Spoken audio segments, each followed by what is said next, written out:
All right, and we're live. Welcome to another episode of Family Finance Friday with DJ the Money Coach and Nick Westbrooks. And this show is brought to you by the DJ the Money Coach team and the Seven Spheres of Money Systems. And before we head on to tonight's beach, hit the like button, share with at least 5 people. And if you're not subscribed to DJ the Money Coach on YouTube, hit that subscribe button and the notification bell so you can receive the notifications of when we're here. But we're here each and every Friday, 7:30 Eastern, 6:30 Central. So you know where to find us. But by liking and sharing, you can help us spread the message of the Pom Pom Lifestyle movement, which cannot be stopped. And what is the Pom Pom Lifestyle? It is plenty of money, peace of mind. And we invite each and every one of you to join us on the beaches of the world. And 2025 is off to a rapid pace. We are already in the third month, coming close to closing out the first quarter of the year. So, DJ, how you feeling on this Friday? And what beach are we going to tonight? Well, I feel great, man. Like I always say, any day above ground with your health is a great day to be alive. Today is no exception to the rule. And today's beach is about seize the day. Carpe Diem. Seize the day. Because tomorrow is not guaranteed. It's not promised to us. We've lost a great leader.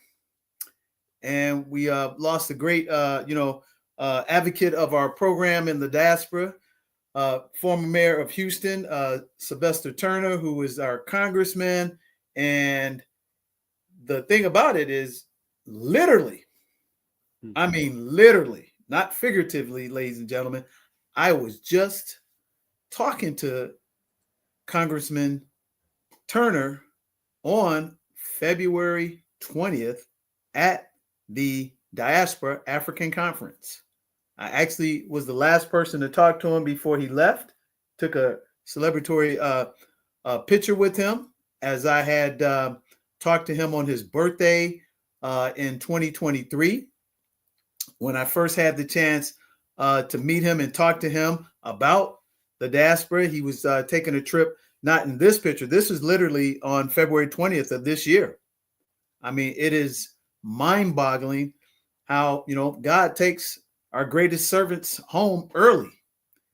But I had generally initially met, he was the mayor when I first met him 2 years ago at his birthday party in Houston, which Gerald and I also talked to him about his trip to South Africa and engaging him about coming to Zanzibar. So I was shocked when I got the message early 2 days ago that he had passed away, or I think it was yesterday morning, or it was Wednesday morning. But my point is, Carpe Diem, seize the day. Nobody's promised tomorrow. So today's beach is about maximizing your time right now, your vocation, and your legacy on God's green earth, because we literally don't know when we're out of here. So make your work it well, and don't put off tomorrow, because tomorrow is not guaranteed to us. I mean, literally, we were setting up a meeting with his assistant to schedule him talking about finally coming over to Zanzibar, and boom, I get a notification that he just passed away. So that beach of urgency, maximizing your time, your talents, and impacting, people that you can. And another thing is work things out. Because here's the thing we have to understand as a community, and just as people in general, humanitarians and humanity. We always have to look for a win-win-win relationship. The first win, ladies and gentlemen, has to be the community that you serve, the constituents, the patrons, the people who are using the services, the products, the institutions. They have to win first. And in our world, we call it the platinum rule. Most people call it the golden rule. You know, the golden rule, do unto others the way you want to be done unto. However, we generally don't understand how individuals want to be treated, and it may not be the same way we want to be treated. Everybody wants to be treated with respect, kindness, empathy, care, and respect. I think I said that twice. But it may come in different forms for each individual. Example, and there's no right, there's no wrong. Let me put it this way. There's no wrong to it. So Nick and I, we both have on the company uniform today, right? However, you can see there's a distinct difference between the uniform we have on. He has on a cap. I have on a cap. He has on glasses. I have on glasses. He has on a sweatshirt and I have on a t-shirt, but they're all the same products from our merch department. Now, here's the golden rule. Nick's a sweatshirt guy. I'm a t-shirt guy. So if I treat Nick with my golden rule, he's not going to be dissatisfied, but he's not going to be ecstatic. You understand where I'm coming from? It's good because I sent him a brand new t-shirt with the same brand logo on it, but Nick's a sweatshirt guy. Nick sends me a pair of glasses. My glasses that I received from Nick are blue with the color lenses that I like. That's the platinum rule. You understand the difference? It's very minute, but it's huge in the reference to building emotional deposits and strong relationships. Because even though Nick ain't opposed to t-shirts, Nick lives in a colder environment than I do. Thus, he wears sweatshirts a lot more than I do. And I wear t-shirts a lot more than he do because I'm in a warmer environment. As it opposed to our glasses, I like the light tint blue because that's the colors I like, and I don't like regular glasses because I don't wear glasses. Neither one is wrong, but I applied the golden rule, and it wasn't the platinum rule for Nick, but conversely, Nick was in tune to the platinum rule for me, and he got me the glasses with the nice little light blue tint and the t-shirt, and I sent Nick, different. Why is that important? Because that first win, they say you never get a second chance at a first impression. Okay? So right now, we're having a great swell, S-W-E-L-L. If I'm not mistaken, that means things are growing and getting bigger, swell. Again, Nick's the English major, I'm not. So we're having a great groundswell because we're putting a lot of work into getting events and finding amazing organizations in the diaspora to come partner with us in Zanzibar. So our first impression with them has hit home, right on the money. And we're talking about providing their patrons with an opportunity to have a visit at an exotic destination owned by us, which is unique. In exchange, they're bringing their amazing brand, their amazing community, and most importantly, the trust and the relationship from their community and transferring that over to us in exchange that we bring them the hard assets and the logistics to mitigate their costs and to mitigate our building of relationship, marketing, and advertising. So there goes a second win. The first win, the patron, the constituent, gets a phenomenal experience, a beautiful destination, a bucket list experience in exchange for equal value in currency. The second win, our new developing relationships, they get the patron to get excited about them, exchange valuable currency, and elevate their brand bigger and better. The third win, we get the exposure. The people to come to our venue, and now the knowledge and acknowledgement that this is a Black-owned enterprise. Why is that important? Because now here's where the sensitivities, and here's where a lot of times in the sports world, in the entertainment world, and now even in the social media world, good and indifferent. Listen to me, good and indifferent. Okay. They have representation of agents, agencies, gatekeepers. Now it's good because if that's all they do, they're going to get that talent. Listen to what I just said. Talent, not necessarily business owner. There's a difference, ladies and gentlemen. There's a difference. Talent get paid appearance fees,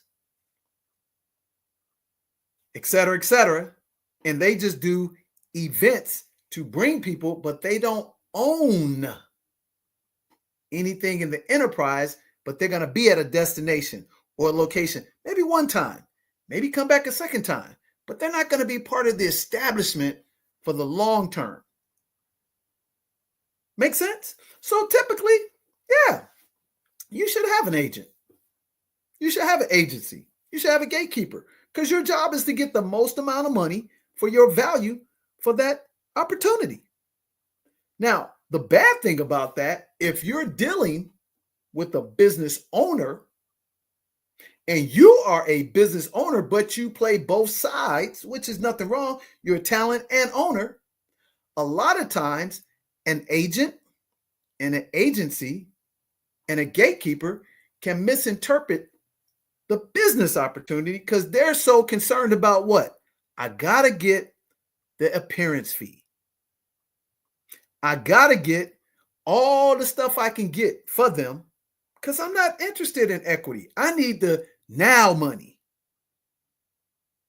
i.e., I need the riches, not concerned about the wealth. I'm going to say that again, ladies and gentlemen.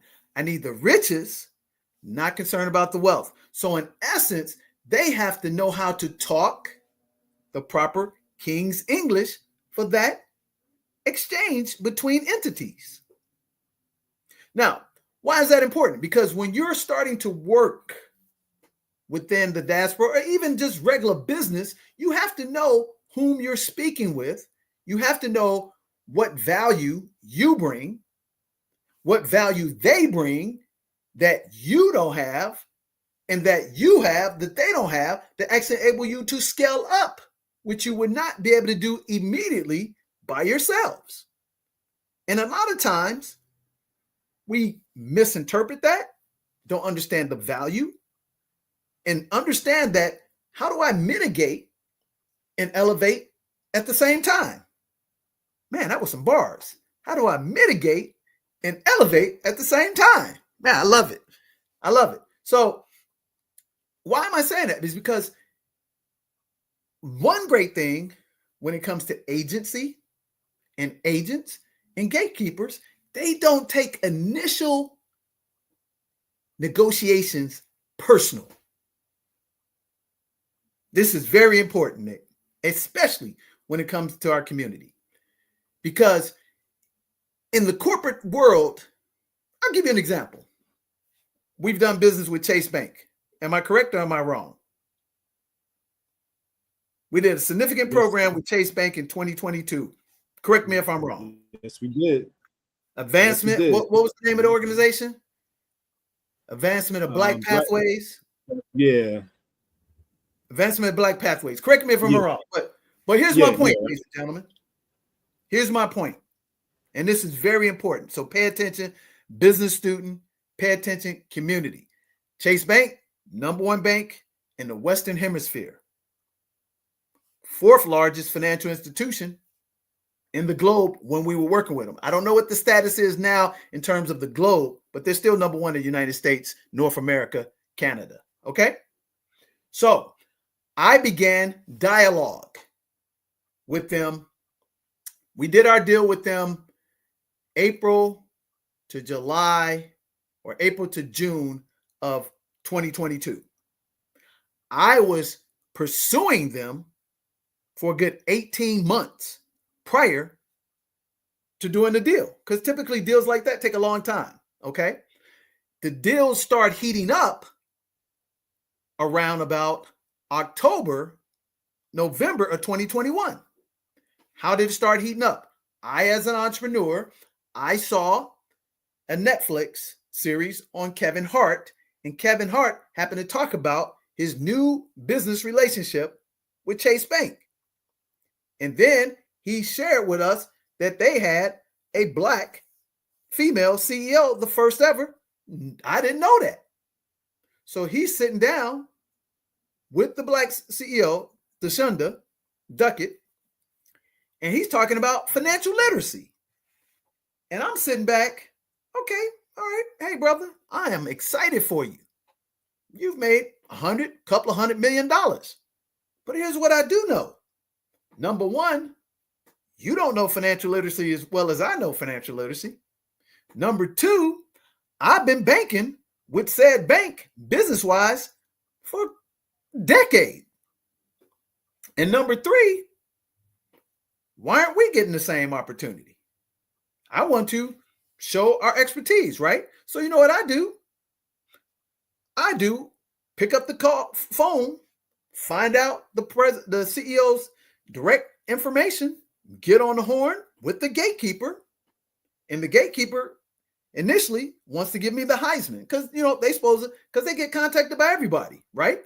Pay attention to the story, ladies and gentlemen. So gatekeeper gets on the horn with me. Hey, she's busy. Okay, I just have one question for you.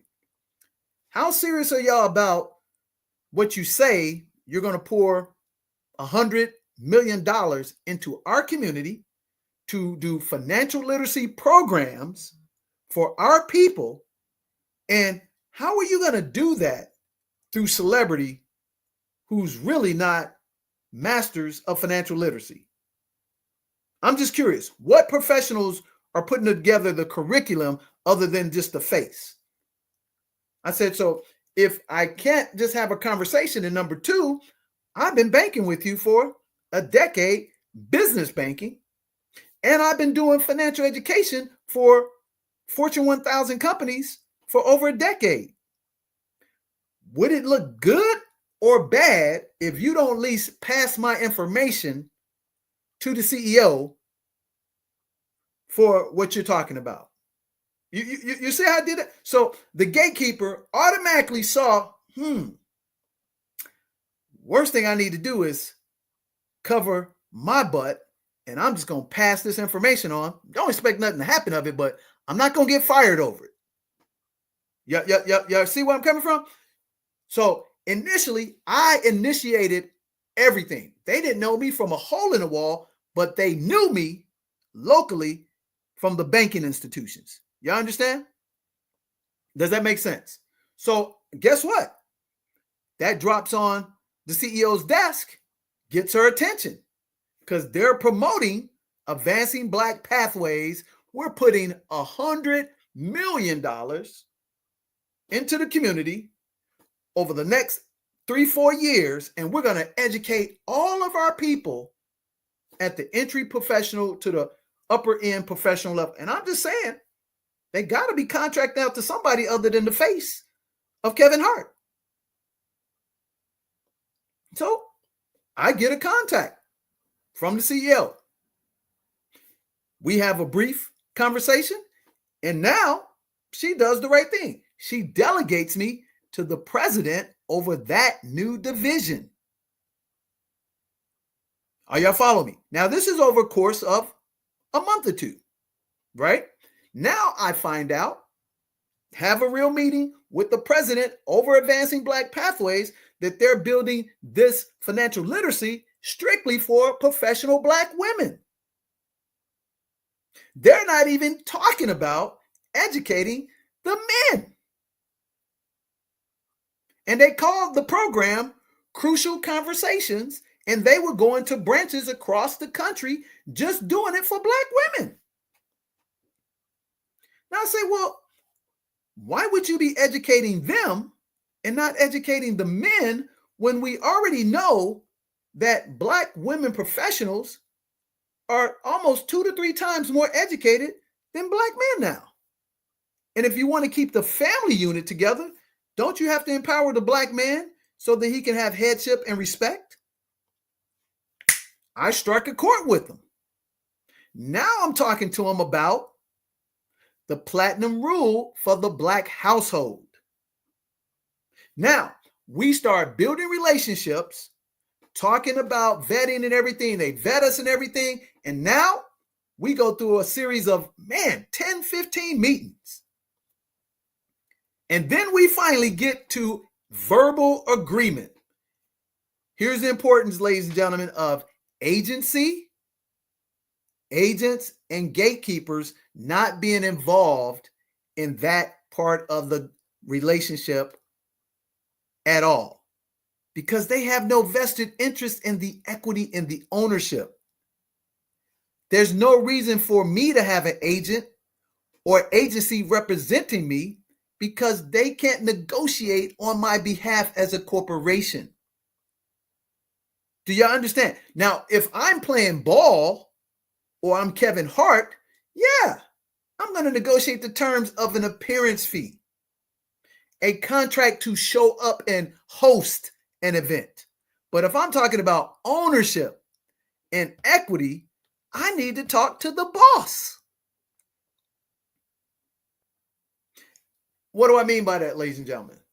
So we got to a point where there was almost an impasse where they said, hey, here's the reason why we got to come back to the table with you, DJ the Money Coach, is because, one, you don't have the Q rating that people would know you, but now that you've shown us all of the programs you've done successfully, the YMCA, the Federal Reserve, the Montgomery Regional Airport in Alabama, we can't dispute your expertise at the highest level of financial literacy.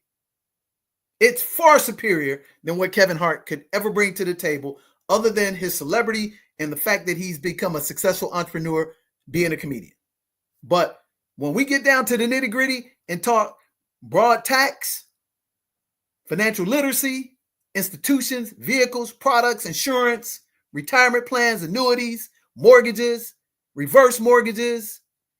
You see what I'm saying?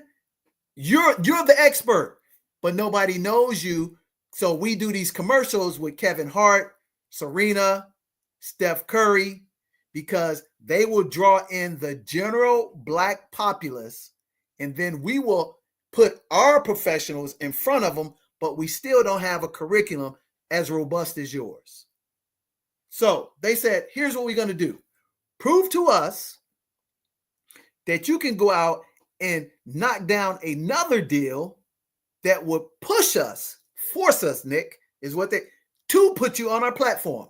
What do we do, Nick? We went out in the social media world and we pulled together some pretty big networks that had almost 250,000 subscribers. And we showed them through a series of events we did how we moved the needle and sold thousands of our packages and created hundreds of thousands of dollars worth of revenue in 90 days or less. They could not ignore it. Then they said, oh, okay, you got our attention. I said, yeah, because guess what? We can bring those people over here into this program that you should be doing with them. Now, we now got to the point, guys, where we're negotiating. And even though we had verbal agreement about the outline of the business we were going to do, we were going to create a curriculum. They were going to pay us X amount of dollars, and we're going to do it over this time frame. The first thing they did is turn the program over to their attorney department. This is important, ladies and gentlemen. And this is the reason why you don't take it personal. And this is the reason why you have to be able to discern the two differences between agent, agency, gatekeeper, business owner, equity, and not take it personal. They sent us a legal document, a draft. If anybody knows anything in business, the draft is, what is a draft in English, Nick? Is that the one that's going to get graded? No, that's the no. The draft isn't the one that gets graded. The draft is the rough, that's the rough copy. That's the one that we're going to read over and see if there's any revisions or changes we need to make to it before it becomes finalized and published. Do you fail the student for turning in a bad draft, or do you just highlight the stuff we need to work on, take out, modify? Exactly. I give them credit for doing the draft, and like you said, highlight what needs to be taken out, what needs to be added, what needs to be corrected. Yeah. But a lot of times, what does the student that don't understand when they start seeing all them red marks on the draft? What do they start getting into? They what? They start getting into their feelings. They start panicking. Yeah. Now you're the bad guy, right?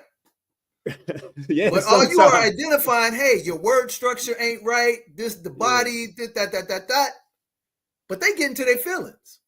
Right. Why am I making this a point of reference, ladies and gentlemen? Because a lot of times when we engage from a personal perspective in our community, we have agreements. We say, hey, here's the constructs. We're as transparent enables us. And then we come back with a template of a draft of an agreement that we can make a final one. And all of a sudden, we take it the wrong perspective because of agency,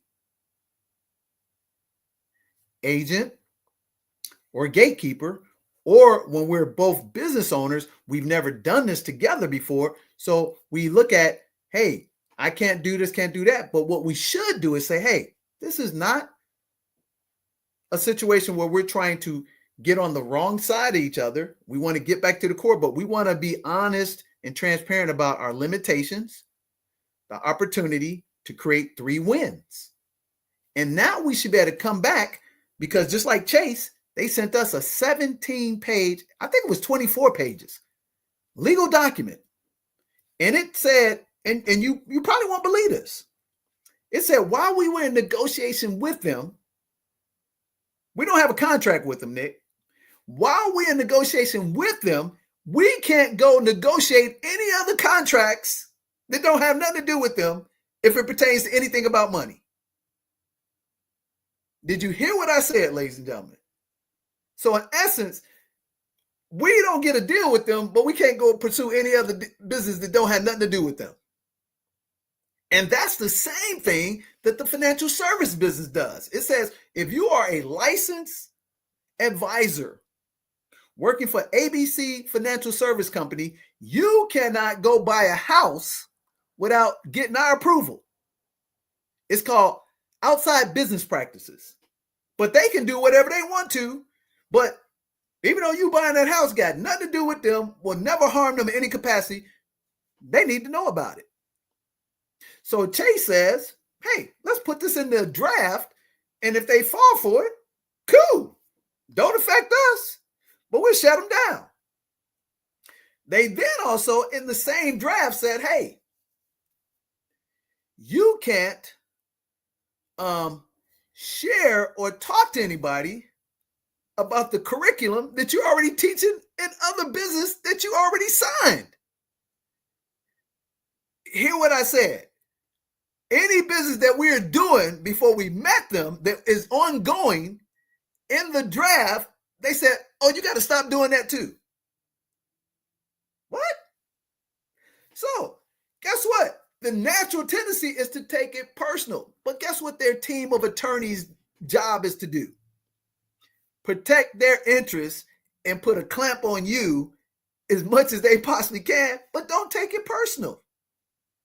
So what I'm saying is, when we engage from a business equity ownership position, we have to understand that we're just trying to put some guidelines in place that don't put us in harm's way if something doesn't go right. It's not meant to harm or take from any person else. It's meant to get closer to where we can have agreements that the patron wins, you win, and we win.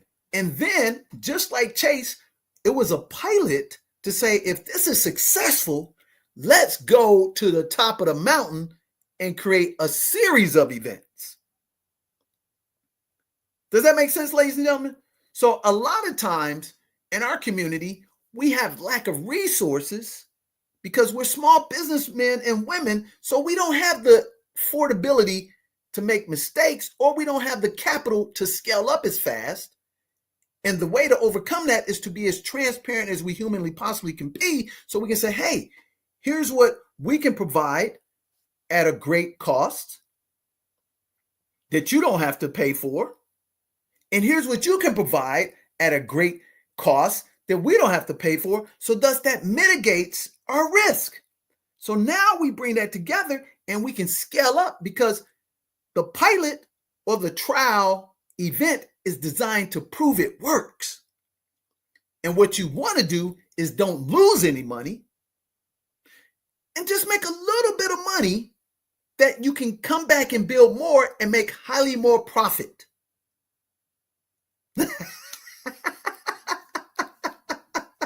Oh man, I love it. BX.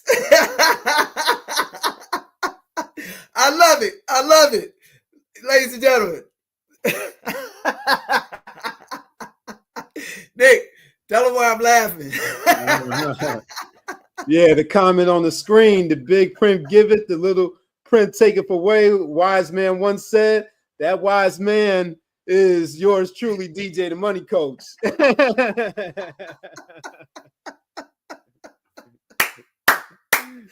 I love it, baby. I love it. Man, student extraordinaire. You're absolutely right. The big print give it, the little print take it away. But in real good relationships, all it's designed to do is to make sure everybody is on the same page and everybody can win and everybody can not get caught up in the wedding and miss the marriage. I'm going to say that again, ladies and gentlemen. Don't get caught up in the wedding. If your wedding is the best day of your life, your marriage is going to be null and void. What do I mean?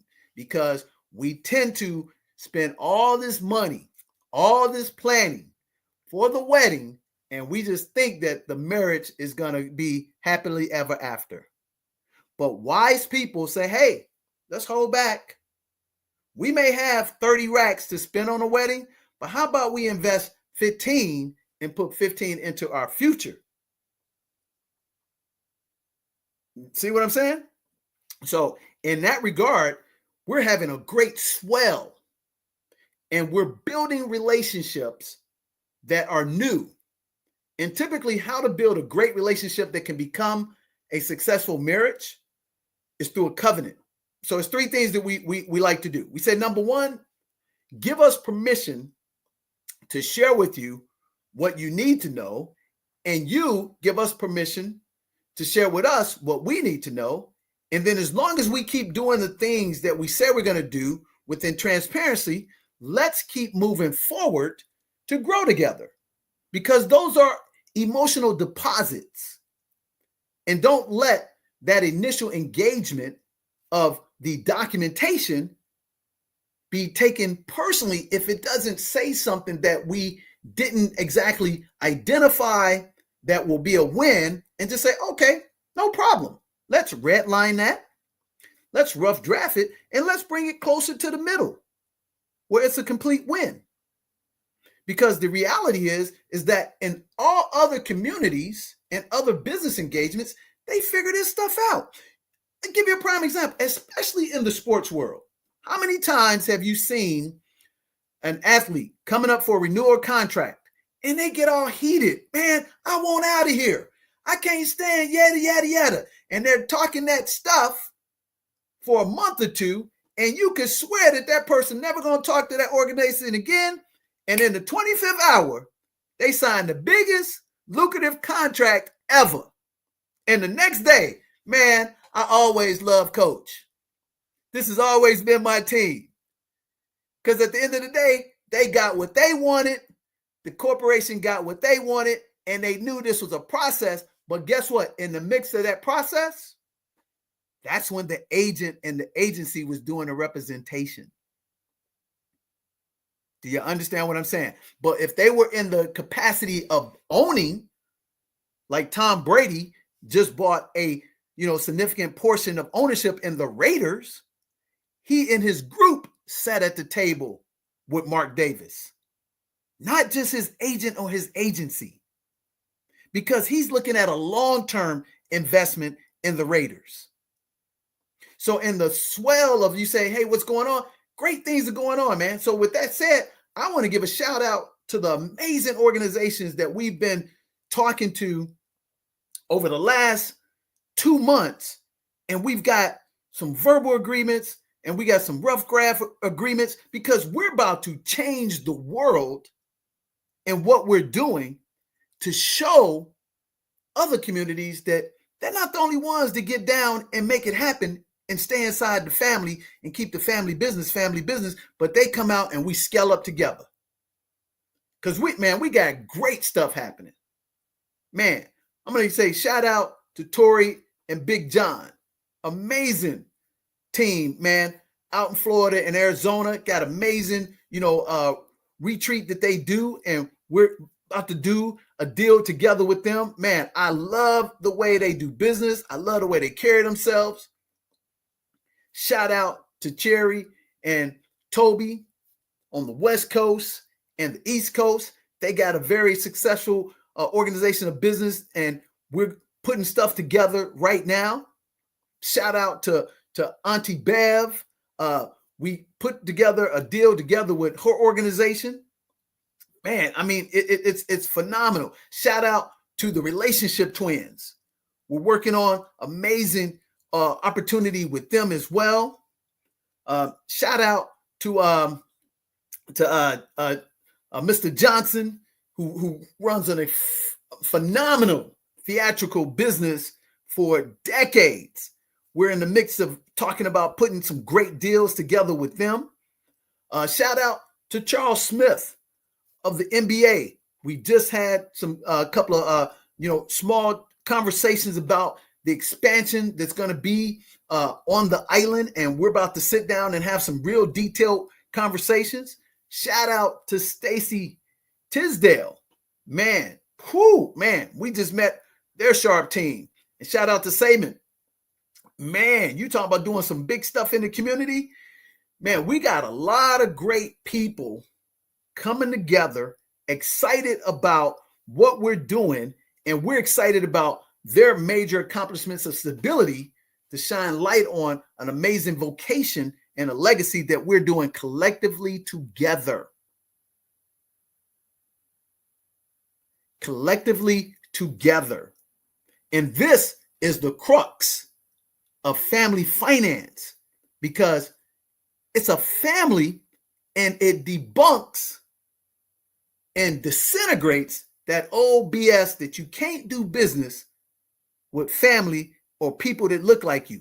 Because here's the reality of it, Nick. And here's the reality of it, family. Do business with people in your family, in the diaspora, in the Black community that share the same morals, ethics, and principles that you do. And stop preaching and speaking the negative, because how is it that other people continue to have successful businesses for generations after generations, and we don't, because we automatically assume that everybody shares the same principles, morals, and ethics when they don't, and then we automatically assume that we can't do it. But the opposite is completely true. The Ford Motor Company is a family business. It just happens to be a multi-billion-dollar business, but it's a family business. How do I know?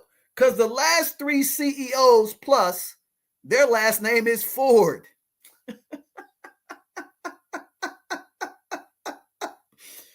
Okay, give you another one. How about the Kansas City Chiefs? The owner that runs the organization is the son of the original founder of the AFL, Hunt, who now is the CEO of the Chiefs. It's a multi-billion-dollar business, but it's still a family business.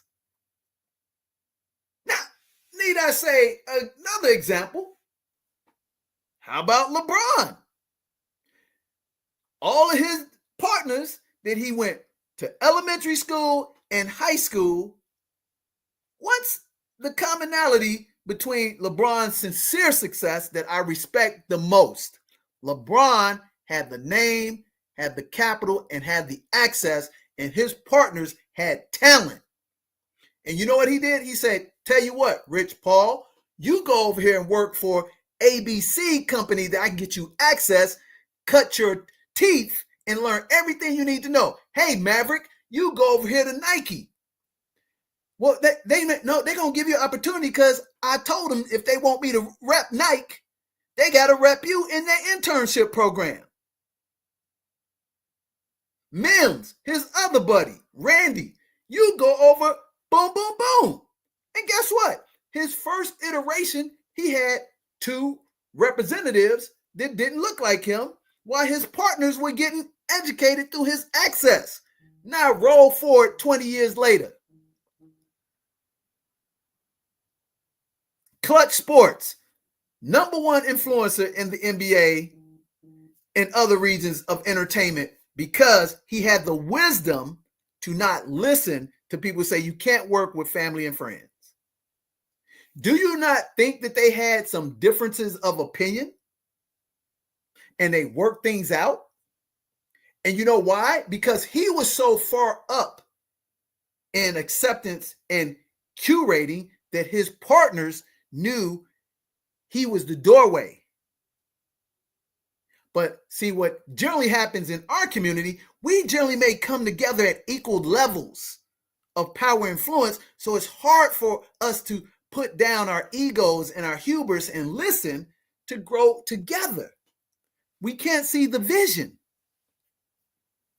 Does that make sense? I'll give you another example. You ever heard of this little small company called Hershey Chocolate? Right up in Pennsylvania, they have a city.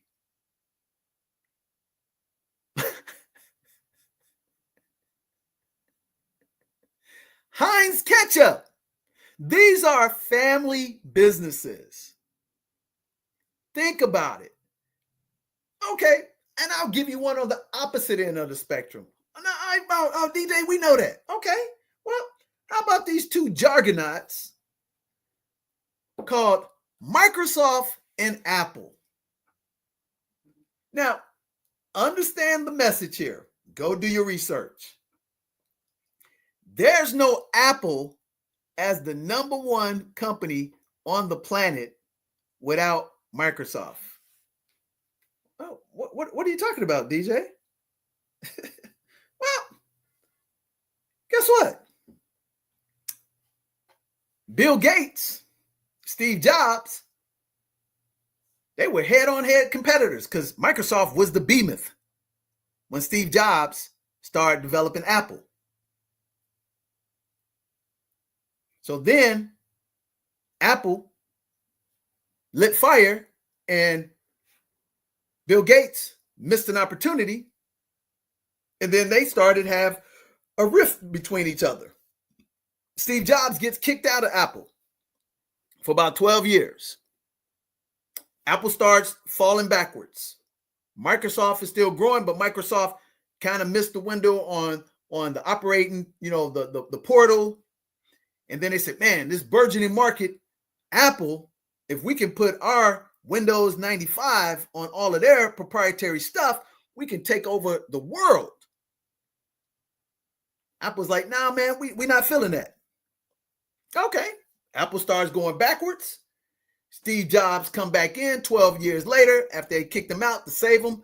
Steve Jobs say, hey, man, we need capital. Now, we're talking about 25 years ago, I think. We need 150 million. That was like asking for $1 billion, real money. Steve Jobs didn't think twice. I'm calling up Bill Gates. I mean, they literally couldn't stand each other. I mean, they would, if they could have killed each other and got away with it, it would have been the Hatfield and the McCoys. Go look this up. But here's the moral to the story. Bill Gates, businessman, said, hey, man, whatever you said about me in the past, it ain't personal. You ain't affect my personal family. But you got a massive network. 1 million, 2 million people who can use our operating system. And Steve Jobs said, hey, man, I need 150 million racks. And you probably the only one cash cow that'll give it to me and find some synergy. You know what they did? They put all that aside and they brokered a deal. And guess what? Apple became Apple what it was. And Bill Gates, 150 million, has made him billions through that partnership. If you don't believe me, go look it up. Google it. Do the research. What's the essence of this part of the story? Is that, guess what? You may have an impasse with a person, but they still have a high quality business that they handle well and very respectful. And you have a high quality business that works well and very respectful, but y'all can't get to the highest apex of the mountain.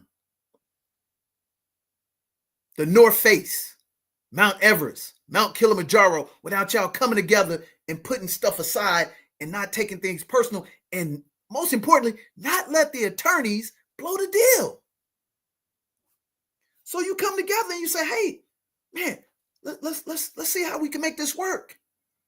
Let's just sit in a room and put stuff together, and let's not come out the room without a deal that got 3 wins in it. What's the first win?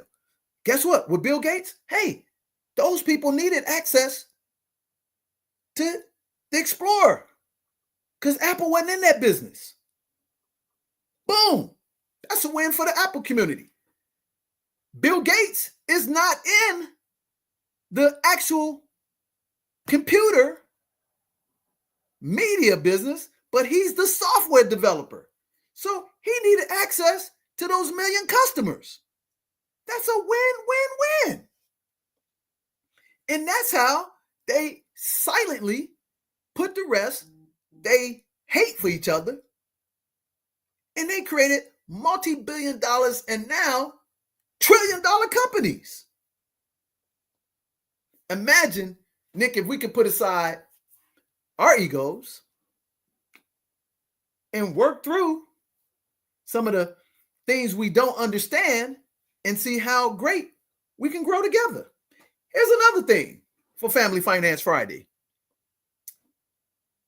When you can be transparent and say, look, I'm not a master in marketing and advertising. I'm not a master in putting people in the seats. You are. And you're not a master at buying hard assets. And I want my events to be at nice locations, nationally, regionally, internationally. And I don't want to have to pay a king's ransom to do that. There's a win. And now the community, they get to share in it all because they get to enjoy both entities coming together for their benefit, and everybody wins. And in the corporate world, They call that arbitration. It's a beautiful thing. It is a beautiful thing. So what I'm saying at the end of the day, ladies and gentlemen, is that keep an open mind. Look where the future is. See how you can find great, striving businesses that if they had an interdependent relationship, they become the Disney, the GE, the Apples of their industry if they didn't have, blinders on. And understand that when we're engaging into agreements and opportunities to work together, this is just the beginning till we get to the end. So in essence, it's a courtship. It's not a date. What do dates do? Dates diminish the value of each party. Because you know what you do on a date? You don't show up your real self. You put that fake person out to try to get what you're getting because you ain't really interested in the long term. A courtship is, hey, I'm going to show you who I am and how better we're going to be together so we can have this covenant and we can create generational success together versus me just diminishing you for one or two, quick hops in the hay. I mean, man, that's a beautiful thing, man. I'm telling you. So we're excited and get excited about more of us working together, more of us having vision, more of us building amazing enterprises and creating massive ecosystems and creating master communities, and stop giving away all our creativity, all our talent for, pennies. Stop tripping over nickels to miss them dollars. That's the reality of it. And also say, hey, let's have patience in the process and let's find the win from a platinum perspective, as well as engaging the golden rule, but make sure it all lines up with 3 great wins that is sustainable over time. I mean, it's just amazing because there's so much opportunity right now in the mist, M-I-S-T, in the midst of everything that it looks like is going against our community. There's also amazing opportunity. So they say necessity is the mother of all inventions. And right now, what's going on politically is creating more opportunity on the other side of the world when other people are already over there trying to take all the resources from the motherland while they're pushing propaganda rapidly thick at us to keep us grounded and not even come over there. I mean, think about that, ladies and gentlemen.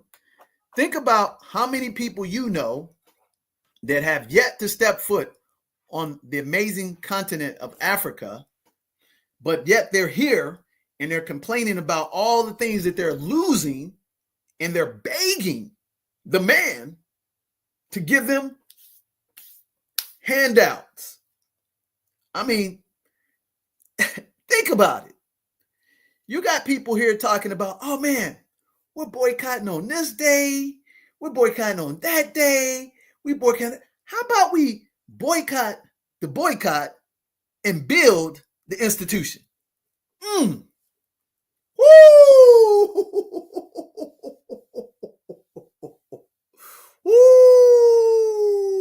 Woo! Man, that was the bars right there. Boycott the boycott. Build the institution, baby. We got to make that a shirt. Hey, don't be out there trademarking my statements. Because think about it. Think about this. You're trying to ask Target for $2 million to train people how to do entry-level jobs. How about we pull together them athletes, them entertainers that got millions of dollars, and we build institutions together? Novel concept, Nick. But you know what? It's too hard, baby, because we have poisoned our mind with a nanosecond mentality. Think about it, ladies and gentlemen. We want to get rich. We don't want to be wealthy, baby. You see, rich, easy. I can go viral, make myself 100 racks, maybe parlay it into a million racks, but it ain't residual. It's not an institution. To build that institution, it take grind. It take work. You're not willing to do that. So I tell my children, hey, master the hard things in life while you're young, and life is easy. I'm going to say that again. Put this up there. This is a bar for you too. Master the hard things in life, and life gets easier for you. What do I mean? Invest in science, technology, engineering, math. Drill down on those subjects. Become experts with your talent in them versus playing the video games. Make the video games. Now, master the easy things in life, and life is hard as hell. I'm going to say that again, ladies and gentlemen. Master the easy things in life, and life is hard as hell. How do I know? I give you 3 guesses. The first 2 don't count. Here's the sad thing about in any community, but especially in our community. When God has blessed you with an abundance of talents, where things just come easy to you, you don't build the skill. You get away with your talent because it's so far ahead of everybody else's. You don't do the grind work. As soon as it grind becomes, hard, you know what we do? Oh man, let me go do this other talent I got. How do I know? I was a person like that, blessed with too much talent, too much intelligence. And when it didn't come easy, because grew up, in a hard environment growing up for a moment in time, nobody wants to have a hard life. So if I can get something easy, sell drugs, lie, steal, no recourse because I ain't got caught, drive through the red light, guess what? I'm going to keep doing that. But as soon as it changes into reality that you got caught or somebody died, there's no second chance. But just like working on the body, when you start working out for the first time, it's hard as hell. Put down that Twinkie.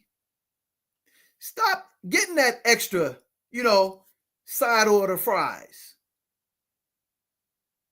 But as hard as it is, it gets easier because you get stronger.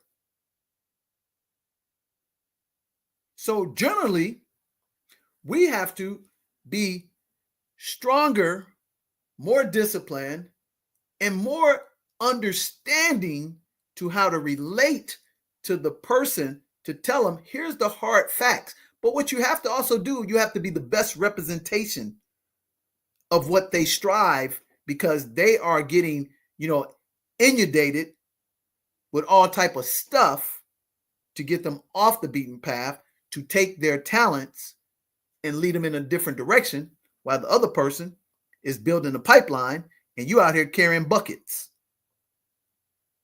So, we are excited. And again, Carpe Diem. Carpe Diem.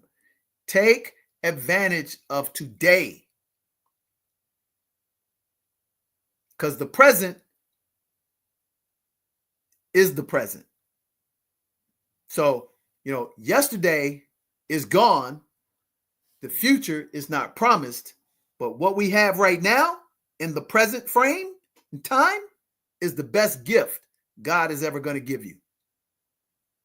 And if you can, burn out versus rust out, your legacy is going to be multi-generational. And guess what? the wealth will show up from the work.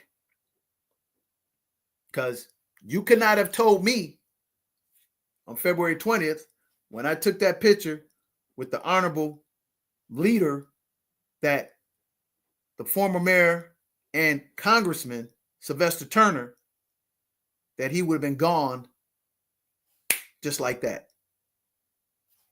Just like that.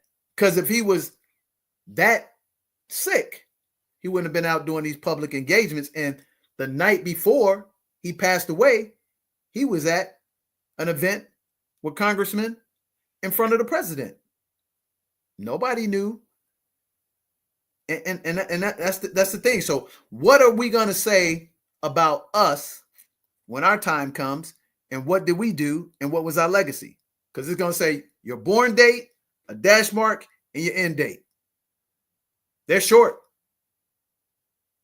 But if you can get out here and show that you were a, consensus builder, you were a legacy builder, and you brought organizations together, and you took the I out of the conversation and insert the we, the us, the our, you're going to have more impact, and people not only going to remember your name, but they're going to say your name, and they're going to praise your family legacy forever.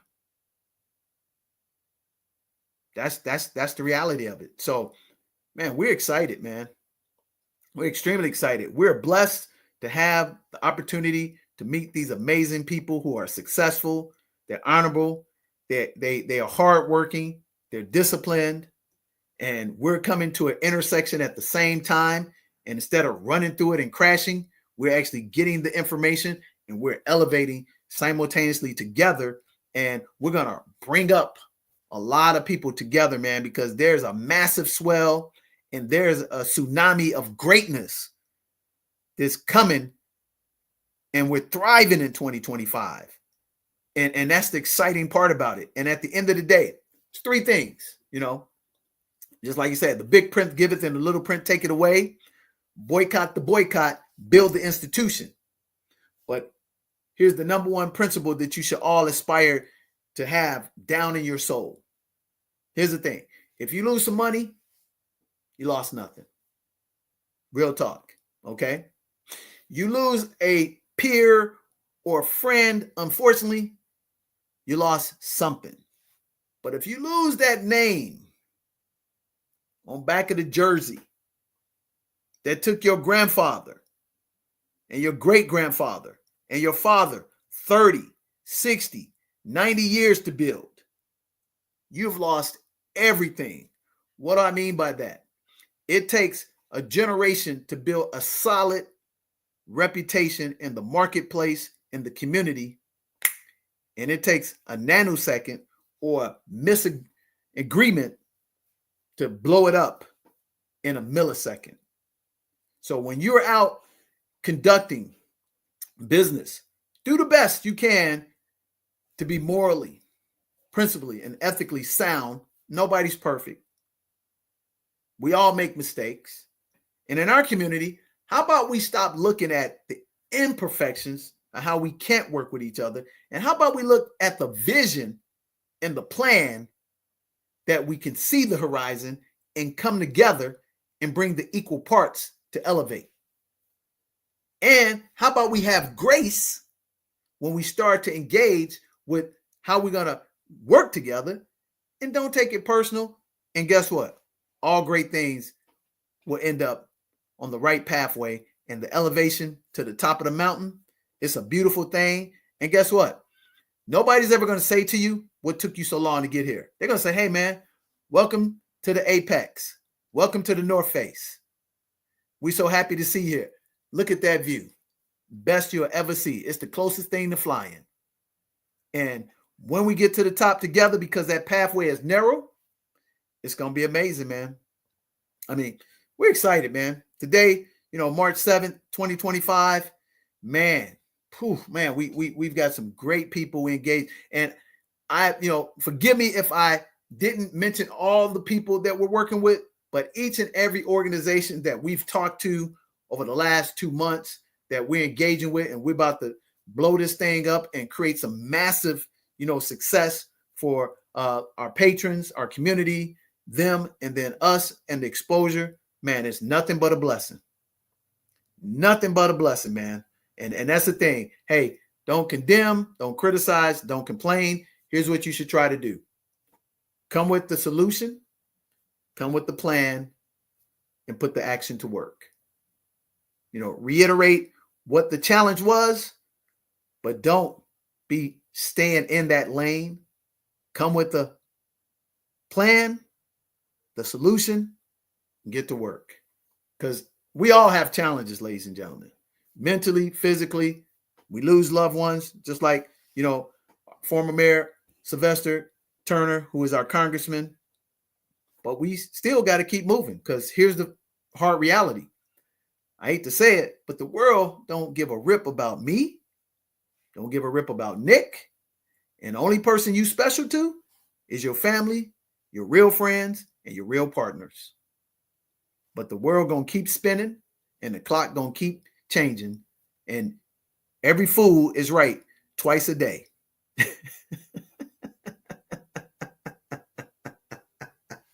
So, man, this has been exciting. We don't want to take up any more of your Friday. So, Nick, man, hey, man, I think I've said everything I need to say. And, hey, like, share, and subscribe. And hopefully these nuggets will make an impact in your family the same way that they make an impact in our family. And you're watching Family Finance Friday with DJ the Money Coach and yours truly, Nick Westbrooks. And man, we're excited, man. We are excited. Matter of fact, met somebody, Nick, that's a Howard alumni just like yourself that we're engaging with. Man, it's a small world, man. Man, we being blessed, man. Man, it don't get no better. So, we say, the pom-pom lifestyle movement can't be stopped. And come join us on the beaches of the World Club. And today's beach is Carpe Diem. So, I'll see you next time.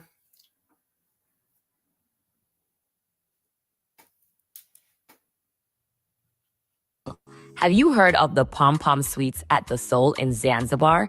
If not, let me put you on. It's located inside a dreamy residential resort right in the heart of Paje, close to all the best shops and restaurants.